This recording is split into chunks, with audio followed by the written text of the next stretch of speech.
Oui. Nous sommes dynamiques. Banamandombe, c'est la pierre angulaire, l'élément puissant de notre église. Mandombe oye! Oye! Mandombe oye! Oye! Mandombe oye! Oye! Oye! Oye! Tuampuku mbatukula konki. Maboko. Banamandombe oye! Oye! Banamandombe oye! Oye! Banamandombe oye! Oye! Oye! Oye! Vumi wanzambi imbatukula zai. Merci beaucoup. C'est vrai, Tokokiko, je ne pouvais pas prendre la parole sans pour autant rappeler l'importance de cet élément le plus puissant au niveau de notre église. Mandombe, Mambu, Mansweki, Bombami, Kamisi, Yele, Yabayindo. Alors, pourquoi je prends la parole? Nous sommes de la paroisse de Zoko.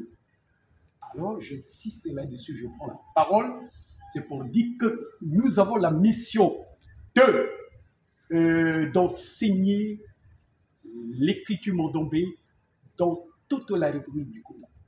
Alors, nous qui sommes ici et qui avons démontré la volonté, l'assiduité d'apprendre, en mandombé chez nous, il n'y a pas d'à peu près.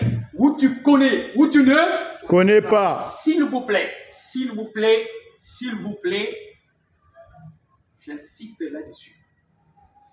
Alors, il y a un élément et une précision que nous tenons à donner. Nous avons vu l'Ebisimba. Alors, le formateur, c'est une précision que je donne. L'Ebisimba, en fait, ce sont des éléments qu'on appelle aussi les déterminatifs. Vous les voyez. Alors, ces voyelles-là donnent les sons. Mais pour que les sons puissent être remarqués dans notre écriture mandombé, nous avons vu les consonnes, les voilà, et ça doit être accompagné avec un kisimba pour donner un véritable son. C'est l'exemple que papa a donné. Par exemple, quand on écrit pas, il y a la consonne P qui est là. C'est pas vrai? Et j'insiste là pour une meilleure précision. Et il y a la voyelle A qui donne pas. Alors, en mandombé, il y a combien de bisimba? Il y en a 5. Et pourquoi il y en a 5? C'est parce que ce sont les initiales. Il y a le kisimba mba, qui donne. Donc, les kisimba, tels que le kisimba mba, les bisimba, chaque bisimba donne le son. Tel que quand on écrit A, comme ça, c'est A. C'est le son A.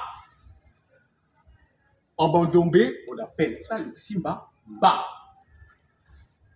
Mais ce son A là, bien qu'on l'appelle le kisimba ba, pour l'écrire en mandombé, ça doit être accompagné avec une voix là. Parce que quand le kisimba se combine avec la voix là, ça donne un kisimba. Quand on dit bisimba, c'est le pluriel. Mais un kisimba, moko. Donc, kisimba, moko, la voyelle, ça donne zita. Un zita. Mais quand c'est deux, par exemple, maman, il y a un mot, il y a deux mazita. Alors, comme il y a deux mazita, donc il faudrait maîtriser l'écriture mandombé. Il n'y a pas de peu près. Et même avant de continuer, nous devrons faire le rappel. Donc, il faut payer, il faut être assidu. Et quand vous ne comprenez pas, parce que vous seriez évalué, l'évaluation là, il n'y a pas d'à peu près. Où tu connais, où tu ne connais pas. Parce qu'il y aura une traduction en français des textes écrits en français. Ou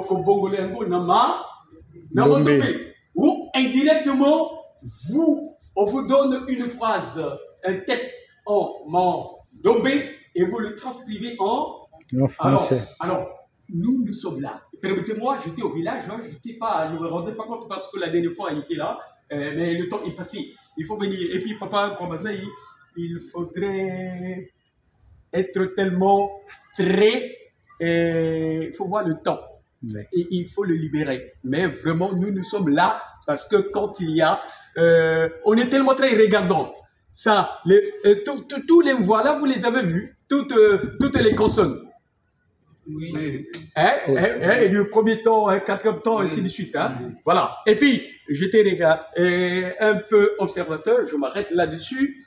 Lorsqu'il y a eu la famille des voilà, il y a deux